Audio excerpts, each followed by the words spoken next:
Սա առավոտ ռուսո ուիկենդը մենք շարունակում ենք սիրելի հեռուստադիտողներ եւ ձեզ ներկայացնում ենք հետաքրքիր փաստ կապված մազերի եւ մազերի աճի եւ առհասարակ մազերի քանակի հետ կապված։ Մարդու գլխամաշկի վրա միջինում աճում է 100-ից 150 հազար մազ։ Կախված մազի գույնից մազերի քանակը գլխամաշկի վրա տարբեր է։ Հետաքրքիր է, որ շիկահերները ունենում են քանակով ամենաշատ մազերը՝ մոտ 120-ից 150 հազար մազ։ Խարտյաշները եւ սևահերները մի փոքր ավելի քիչ։ Խոսքն իհարկե բնական մազերի մասին է, իսկ թե ինչ փոփոխություններ կարելի է կատարել մազերի հետ միևնույն ժամանակ չվնասելով դրանք, մենք այսօր խոսելու ենք մեր հյուրի հետ, ով արդեն տաղավարում է։ Խոսքը կոլորիստ մազերի ոճաբան Արթուր Մանուկյանի մասին է, բարի լույս։ Բարի լույս։ Բարի լույս, Սարտու ջան, շատ ուրախ ենք, որ մեզ մոտ եք տաղավարում, լավ արթնացել եք։ Հա, շատ։ Ահա։ Սուրճ ամեն ինչ կարգին էր։ Սովորաբար հանգստյան օրերը ձեր պիկ աշխատանքային օրերն են նաև, չէ՞։ Այո։ Հիմնականում այո։ Հուսանք շատ չենք հանգարի ձեզ, հավանաբար ժամանակին կհասնեք ձեր այցելուներին։ Շատ կարևորից ենք մենք հիմա սկսելու, Արթուր, ինչ կարող են պատմել մարդու մասին մարդու մազերը։ Ոյ, մարդու մազերը նկարագրում են մարդու բնավորությունը, ներքին աշխարհը, արտաքին աշխարհը, այսինքն ինչպես է մարդու ուզում, որ շրջապատող աշխարհը իրեն ընկալի, ու մարդու բնավորությունն է շատ կարևոր, որովհետև եթե օրինակ շատ նուրբիկ համեստ ինչ-որ աղջնակ անի շատ բաց բլոնդ, դա իր հետ չի համահունչ լինի, բայց եթե անեն ինչ-որ համարձակ մի աղջիկ, որ շատ ազատ է, շատ կոմպլեքսներ չունի ու անի բլոնդ, որ կկարողանա այդ բլոնդը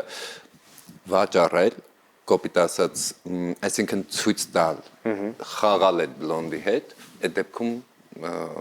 հաջողված կլինի դա։ Այո։ Բաց եւ մուգ մաշկ ունեցող մարդկանց ինչ գույնի մազեր են սազում, օրինակ կան շատ մուգ թուխ մաշկով մարդիկ, ովքեր շատ վառ արտահայտված գույնի հետ փոփոխություններ են անում, մազերի գույնը փոխում են, ինչպես կողմնորոշվել է, որ մաշկին ինչն է սազում։ Միայն մաշկի երանգը չէ, որ կարևոր է։ Կարևոր է նաև մազի ստրուկտուրան, մազի բնականի երանգը, այսինքն որքան մուգ է բնականի երանգը, այնքան ավելի քիչ է ցանկալի այդ փոփոխությունը անել, որովհետև ցանկացած փոփոխություն մազերի վրա իրենց ենթադրում է որոշակի ագրեսիա։ Այսինքն այդ ագրեսիաները օգտագործելով, եթե չափազանց շատ ալինում ագրեսիան, հետևանքը գալիս է մազերի կոտրվել, չորանալ, փշրվել եւ այլն։ Իսկ վստահ եմ որևէ կին չի ուզում ունենալ անխնամ կամ փշրված մազեր։ Հետևաբար պետք է այդ ամեն ինչը ոչ միայն համապատասխանեցվի նրան, թե ինչ է ուզում մարդը, այլ նաև ինչ հնարավորություններ ունեն մազերը։ Այսինքն միայն սազել չսազելու խնդիրը չէ, որովհետև ցանկացած բացության վրա կարելի է անել երանգ, որ սազում է ցանկացած մաշկի։ Այդտեղ ավելի կարևոր է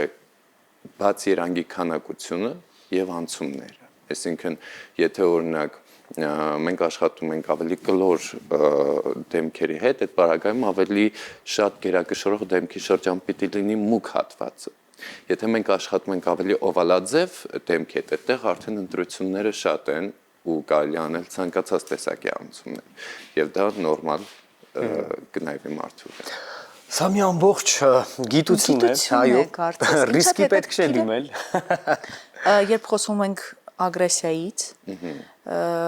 ցանկացած միջամտության մասին է խոսքը, թե հենց գունաբացման, այսինքն ներկելը եւս ագրեսիա է դիտարկվում, թե միայն գունաբացումն է ագրեսիա։ Միանշանակ։ Հիմա մի փոքր մտնենք մասնագիտական ոլորտ, հա։ Ուրեմն, ներկը աշխատում է հետևյալ կերպ. գոյություն ունի ներկ եւ գոյություն ունի օքսիդանտ։ Ներկը առանց օքսիդանտի չի աշխատում։ Այսինքն օքսիդանտը եւ ներկը երբ որ խառնում են միասին, այդտեղ ստացվում է որոշակի ագրեսիա pH մակարդակներ գոյություն ունեն, որը որ ներկերի պարագայում ոչ ավելի ցածր է, քան 9։ Եվ մարդու օրգանիզմում նորմալ pH մակարդակը դա 6-ն է, այսինքն 3 մակարդակ բարձր։ Դրա հաշվին կարողանում է ներկը ներթափանցել մազի ներքին շերտ, որը կոչվում է կորտեքս, եւ այնտեղ անել իր գործը ու տալ մեզ երանգ։ Բայց կան նորաձև գունաբանության մեջ կան երանգներ, որոնք կոչվում են գելային ներկեր եւ որոնք չեն աշխատում բնական մազերի վրա։ Այսինքն բնական մազերին քսեք, ուզում եք մի ժամ թողեք, 2 ժամ, ինքը երանգ չի տալու, որովհետեւ ագրեսիան բավարար չէ։ Բայց օրինակ գունաբացված մազերի վրա դա երանգ տալիս է, որովհետեւ այնտեղ արդեն քայքայվածություն կա եւ ներկը հեշտությամբ կարողանում է մտնել մազերի ներս։ Եթե խոսքը չի գնում գելային ներկերի մասին, մնացած բոլոր ներկ գունաբացում դրանք բոլորը ագրեսիա են։ Հետևենք նորաձևության միտումներին եւ հասկանանք ինչ է մեզ առաջարկում 2026 թվականը։ Կարևորը թե ինչ հոգեվիճակ ունես, ինչ ես ուզում այս պահի դրությամբ ու ըստ դրա ենք առաջնորդում եւ ինչն է համապատասխան մազի ստրուկտուրային, մազի որակին եւ մարդու արտաքին։ Այնպես որ սիրելի կանայք եւ աղջիկներ, ինչու ոչ նաեւ տղամարդիկ հետևեք մասնագետի տված բնական ու լավ խորհրդին։ Այնուամենայնիվ գույներ եւ երանգներ չկան, որոնք նորաձև են։ Վերջին շրջանում շատ մոդայիկ են բնական խաղիկները, այսինքն բնական ինչքան օրինակ ձեր մազերի երանգը շատ սիրուն է ու այդպիսի խաղիկները թեթև շատ մոդայիկ են եւ հիմա շատ պահանջված են եւ շատ ուրախ եմ ես դրա համար իրական, որովհետեւ մի ահագին երկար ժամանակ շատ աղջիկներ փորձում էին անել մաքսիմալ բաց սպիտակավուն սառը երանգներ, օքեյ, բայց հիմա ավելի գնում է տենդենսը մաքսիմալ բնականի եւ որը շատ լավ է նաեւ մազերի առողջության տեսանկյունից։ Խոսենք նաեւ այն սեգմենտից, ովքեր հնարավորություն չունեն ինչ-ինչ պատճառներով հաճախել վարսահարդարման սրահներ կամ ուզում են ինչ-ինչ պատճառներով տանը իրականացնել որոշակի գործընթացներ մազերի հետ կապված։ Արդյոք հնարավոր է գունաբացում իրականացնել տանը եւ արդյոք դա խրախուսվում է։ Եկեք սկսենք ամենասկզբից։ Նախ տնային ներկումները։ Ցանկացած պրոֆեսիոնալ մասնագետ կասի, որ տանը չարժի անել որևէ գործ մազերի հետ, որովհետև նորից եմ ասում, գոյություն ունեն ագրեսիաներ ու ես շատ բարձր օրինակով բացատրեցի այդ ագրեսիաների տարբերությունը։ Գունաբացում միանշանակ չի կարելի տանը անել, գունաբացիչ նյութ ընդհանրապես չի կարելի վերցնել։ Ներկեր, իհարկե, եթե մարդը հնարավորություն չունի, ինչ անեմ, սպիտակներ ունի, օրինակ չի ուզում այդ սպիտակները երևա։ Իհարկե պիտի ներկի եւ դրա համար մենք վերջին շրջանում անում ենք դասընթաց հենց տանը ներկելու համար, հենց այդ մարդկանց համար, որ կարողանան ինքնուրույն տանը գոնե չփչացնեն մազերը եւ որոշակի որակյալ արդյունք ստանան։ Ինչ հաճախականությամբ կարելի է ներկել մազերը կամ առսրակ որևէ գործընթաց մազերի ներկելու հետ, նորաբացել եւ այլն։ Ամեն ինչ կախված է մազի որակից։ Այսինքն եթե մազերի որակը ու նաև նրանց թե ինչ տեսակի ներկում, եթե խոսքը գնում է գունաբացման վերաբերյալ գոնե 3-ից 4 ամիսը մեկ ամենահաճախը, ոչ ավելի շուտ։ Եթե խոսքը գնում է սովորական ներկումների, այսինքն արմատների ներկում ենք այն հաճախականությամբ, ինչքան որ խանգարում է մարդկանց իրենց ինքնավստահ զգալ եւ ինչ վերաբերում է գունաբացված մազերի տոնավորմանը, դա կարելի անել 3-ից 5 շաբաթը մեկ եւ եթե անհրաժեշտություն է լինում ավելի շուտ, այդ դեպքում միանշանակ, ցանկացած դեպքում միանշանակ գունաբացված մազերի վրա գելային ներկ, որպեսզի ագրեսիան լինի շատ ցածր եւ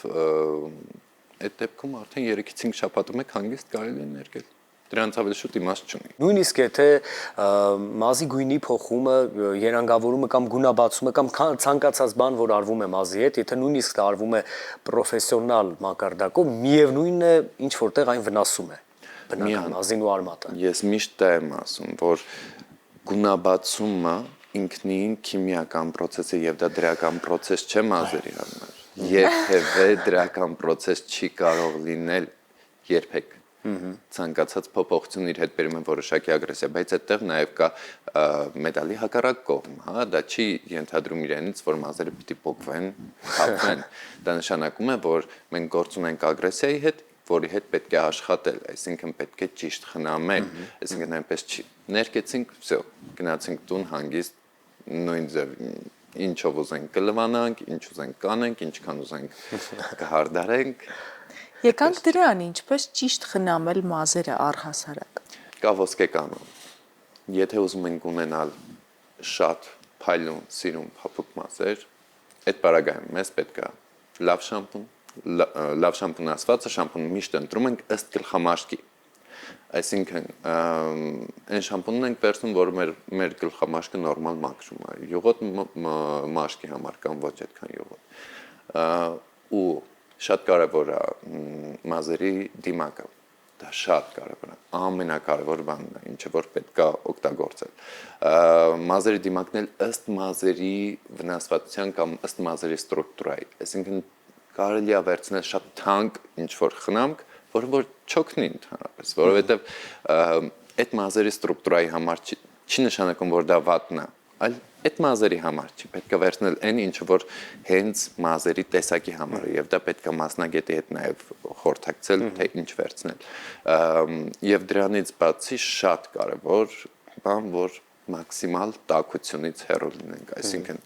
շատ տաք ջրով չլվանանք, որովհետև դա եւս նպաստում է մազերի ճյուղավորմանը, փչացմանը եւ շատ տաք գործիքներ չանենք, այսինքն հարթուկներ շատերը սովոր են արագ հարթուկով տաք ջրով չլողանալ, տաք գործիքներ չօգտագործել, տաք արևի տակ երկար չմնալ, ինչքան զոհեր կան, որը գեղեցկությունը պահանջում է։ Ես իմ առաջարկում ենք դիտել այն տեսանյութը, որ դուք եք պատրաստել մեզ համար, դիտենք ու հետո մեզ արդեն ավելի մանրամասն բացատրեք։ Ողջույն, վերջին շրջանում շատ մոդայիկ են դարձել բնական եւ նուրբ խաղիկները։ Այսօր մենք անելու ենք հեծե այդպիսի երանգ։ Շատ կարեւոր է պահպանել մազերի բնական երանգը, որովհետեւ այստեղ մենք ունենք շատ շքեղ սիրուն բնական երանգ եւ ավելացնելու ենք խաղիկներ, որ մեզ տալու է էֆեկտ, կարծես ծովից վնասված, վառված մազերի երանգներ ու շատ սիրուն արևոտ երանգ ենք ստանալու։ Կոնտուրային հատվածում մենք կունենանք սիրուն բաց խաղիկներ, որ ալիքների պարագայում կլինի շատ ավելի արտահայտիչ եւ կապահովի հիմնական փոփոխության զգացողությունը։ Դե ինչ, պատրաստ ենք։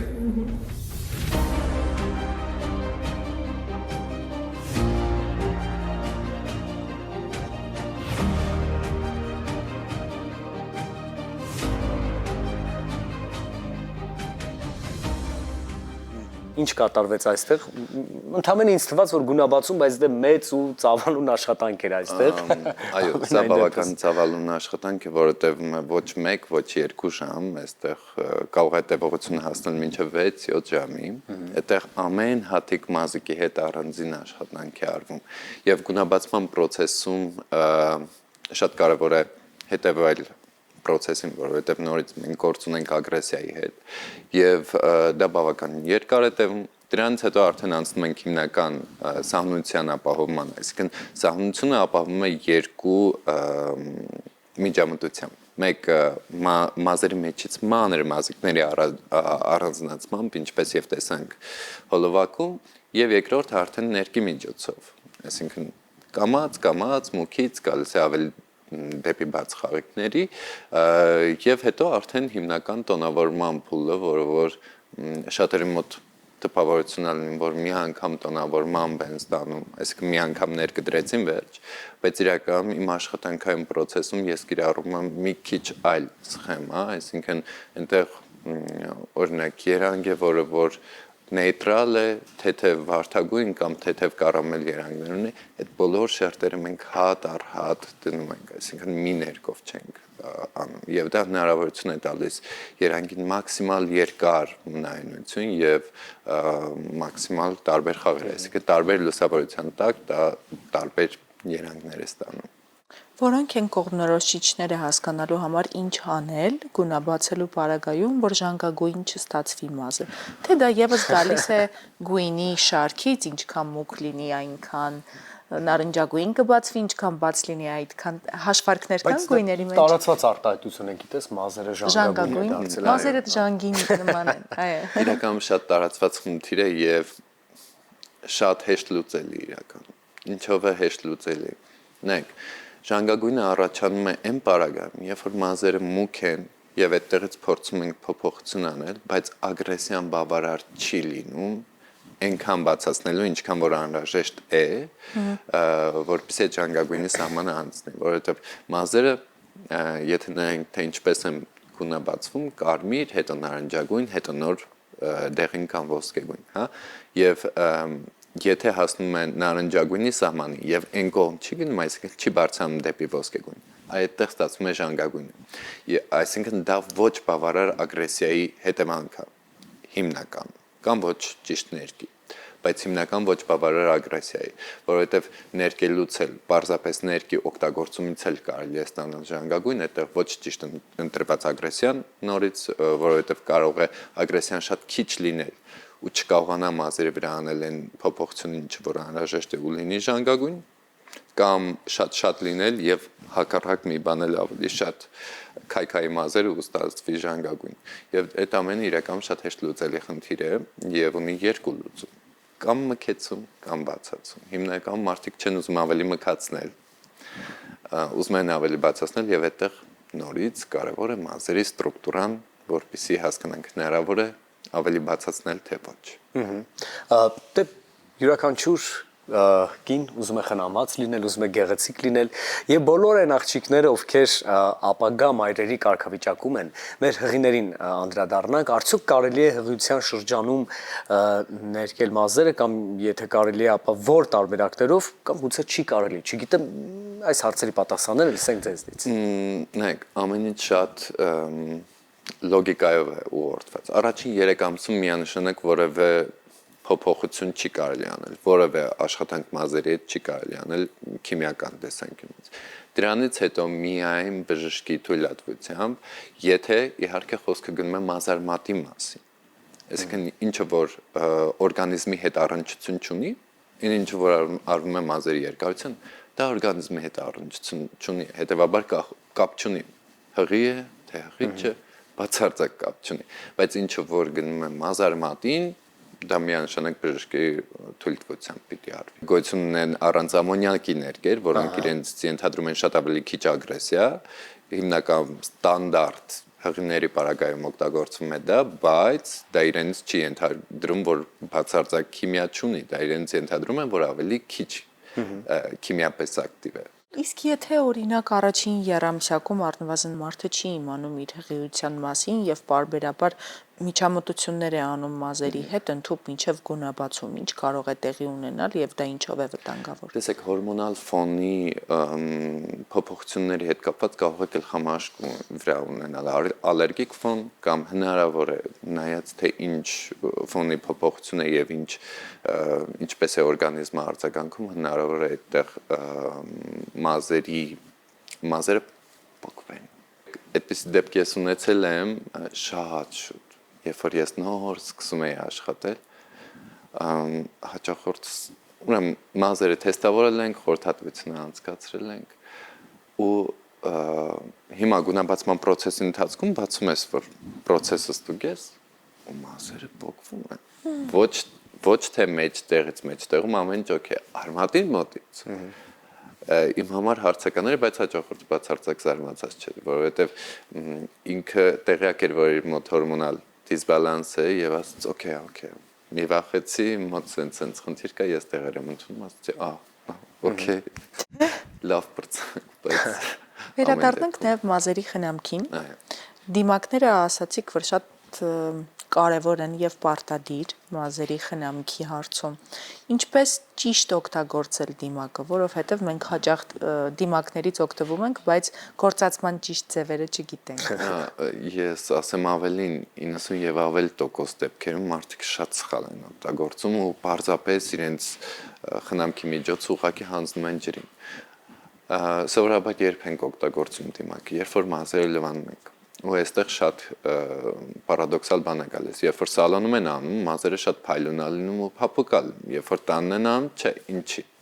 Որովհետև սալոնում, երբ որ լվանում են մազերը, այդ ժամանակ ջուրը բաց չի լինում մազերի վրա, բայց երբ որ տանը մենք լողանալուց մազերին կսում ենք, ջուրը բաց է, այդ խոնավությունից, գոլորշուց, այդ խնամքը գնում է։ Ջրի հետ գնում է եւ բացի դրանից ոչ բավարար քանակությամբ են քսում մազերի վրա։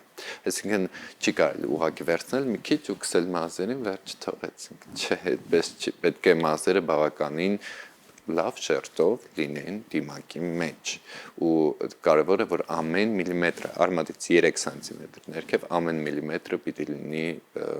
դիմակի մեջ ինչի արմատին չի կարելի որովհետև դիմակները թթվային միջավայր են այն pH մակարդակը որ ասացի սովորական օրգանիզմի նորմալ pH մակարդակից ավելի ցածր pH մակարդակ ունեն եւ կարող են առաջացնել մազոթափություն հետեւաբար ոչ կոնդիցիոները ոչ դիմակները չի կարելի գլխամաշկին օգտագործել Շնորհակալություն ձեզ օրվա դրական շարունակություն ենք մաղթում այո լինենք խնամված եւ հարկ եղած դեպքում նաեւ դիմենք ճիշտ մասնագետի խորհուրդներին Միացեք մեզ սիրելիներ, սա առավոտ լուսո ուիկենդ է, մենք լավ տրամադրությամբ շարժվում ենք առաջ։